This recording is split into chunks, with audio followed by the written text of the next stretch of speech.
Bonsoir, assalamu alaikum. J'espère que vous allez bien.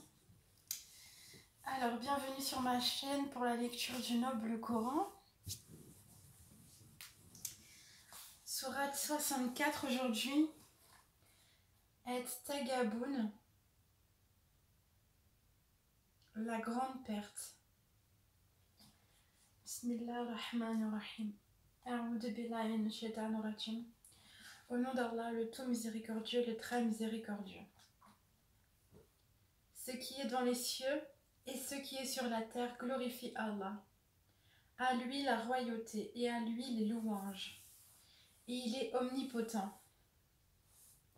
C'est lui qui vous a créé. Parmi vous, il y a mécréants et croyants. Allah observe parfaitement ce que vous faites. Il a créé les cieux et la terre en toute vérité et vous a donné votre forme. Et quelle belle forme il vous a donnée. Et vers lui est le devenir. Il sait ce qui est dans les cieux et la terre, et il sait ce que vous cachez ainsi que ce que vous divulguez. Et Allah connaît bien le contenu des poitrines. Ne vous est-elle pas parvenue la nouvelle de ceux qui auparavant ont mécru et qui ont goûté la conséquence néfaste de leur acte? Ils auront en outre un châtiment douloureux. Il en est ainsi parce que leurs messagers leur venaient avec des preuves évidentes et qu'ils ont dit « Sont-ce des hommes qui nous guideront ?» Ils mécrurent alors et se détournèrent, et Allah se passa d'eux. Et Allah se suffit à lui-même, et il est digne de louange. Ceux qui ont mécru prétendent qu'ils ne seront point ressuscités. Dis, mais si, par mon Seigneur, vous serez très certainement ressuscités. Puis vous serez certes informés de ce que vous faisiez. Et cela est facile pour Allah. Croyez en Allah donc et en son messager, ainsi qu'en la lumière, le Coran, que nous avons fait descendre. Et Allah est parfaitement connaisseur de ce que vous faites. Le jour où il vous réunira pour le jour du rassemblement, ce sera le jour de la grande perte. Et celui qui croit en Allah et accomplit les bonnes œuvres, il lui effacera ses mauvaises actions, il le fera entrer dans des jardins sous lesquels coulent les ruisseaux, où ils demeureront éternellement. Voilà l'énorme succès.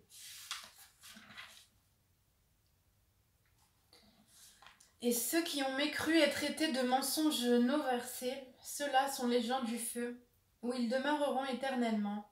Et quelle mauvaise destination! Nul malheur n'atteint l'homme que par la permission d'Allah. Et quiconque croit en Allah, Allah guide son cœur. Allah est omniscient. Obéissez à Allah et obéissez au messager, et si vous vous détournez, il n'incombe à notre messager que de transmettre en clair son message. Allah, nulle autre divinité que lui, et c'est à Allah que les croyants doivent s'en remettre. Ô vous qui avez cru, vous avez de vos épouses et de vos enfants un ennemi, une tentation. Prenez-y garde donc, mais si vous les excusez, passez sur leurs fautes et leur pardonnez, sachez qu'Allah est pardonneur, très miséricordieux. Vos biens et vos enfants ne sont qu'une tentation, alors qu'auprès d'Allah est une énorme récompense. Craignez Allah donc, autant que vous pouvez.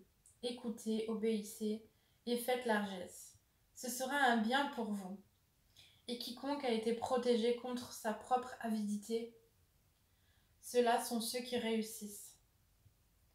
Si vous faites à Allah un prêt sincère, il le multipliera pour vous et vous pardonnera. Allah cependant est très reconnaissant et indulgent. Il est le connaisseur du monde invisible et visible. Et il est le puissant, le sage. Et c'est la fin de cette sourate au verset 18. Alhamdulillah. Ashhadu an la ilaha illallah wahdahu la sharika lah وأشهد أن محمدا عبده ورسوله. J'atteste qu'il y a de divinité qu'Allah seul, sans associé. Et j'atteste que Mohammed est bien son serviteur et noble messager.